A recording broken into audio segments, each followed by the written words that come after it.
Hello! Je voulais vous faire ça en réel, mais finalement, j'en ai jamais fait. Donc, je voulais vous faire une petite vidéo rapide et courte. Parce que tantôt, je parlais d'épices avec ma soeur, puis leurs bienfaits.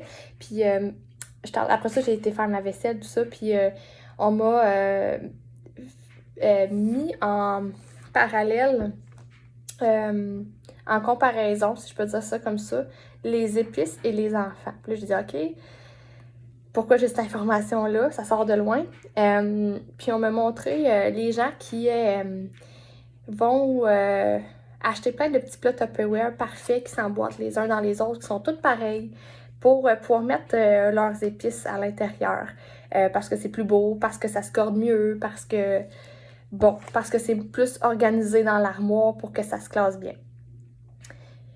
Puis là, on m'a montré, en fait, la personne qui met ses épices dans son petit pot parfait, avec tout bien cordé, avec l'étiquette qui dit dessus, c'est quoi cette sorte d'épices-là. Puis là, je dis, OK, bon, j'ai demandé à mes kids, j'ai dit, OK, c'est quoi le parallèle avec les enfants? Et là, ça n'a pas été trop long que j'ai fait le lien, puis on m'a montré, tu sais, dans le fond, un épice, ça a sa saveur, ça a sa couleur, ça a son identité propre à elle, ça a ses propres bienfaits, ça contient plein de choses qui vont nourrir tous les sens et toute l'essence de la personne. Puis quand on regarde nos enfants, ben c'est ça qu'on fait quand on les met dans des boîtes, qu'on veut les corder parfaitement avec les autres, puis qu'on veut leur mettre une étiquette pour dire c'est quoi, c'est qui. À force de faire ça, en fait,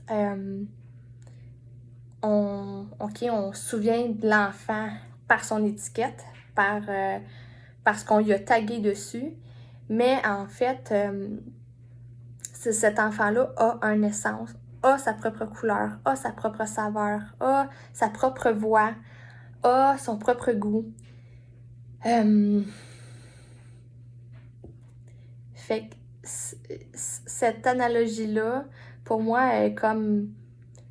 C'est tellement tel quel avec ce qu'on fait avec nos enfants, avec toutes les étiquettes. Puis oui, je sais qu'il y a beaucoup de choses en lien avec l'aspect neurologique, mais je me pose la question, justement, pourquoi en fait on est dans un monde où on met des étiquettes partout, TDAH, TDA, colérique,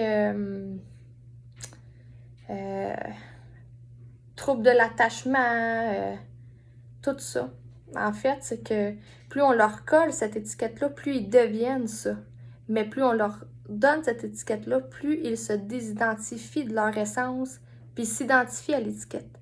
Puis, pourquoi nous, on tolère ça? Ben en fait, c'est parce que ça fait des décennies que nous-mêmes, on se fait mettre dans des boîtes, dans des rangs à l'école, on se fait pointer du doigt parce qu'on est différent. Fait que nous, on est en train de refaire la même chose avec nos enfants. Puis là, on le voit qu'il y a un mouvement que, bon, c'est la mode depuis donner des étiquettes justement aux enfants et il y a une ouverture d'esprit là-dessus par rapport à certains parents.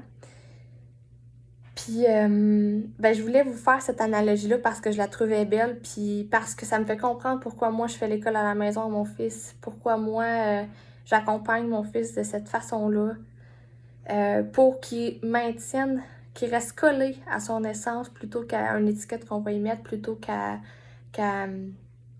un mot qu'on va mettre dessus, plutôt qu'un comportement qu'on va le catégoriser. Je veux qu'il garde toutes ses saveurs, toutes ses couleurs, toute son essence, toute sa voix. Même si je suis pas parfaite aussi, puis que moi aussi ça m'arrive de réagir en lien avec mes propres blessures, mes propres réactions.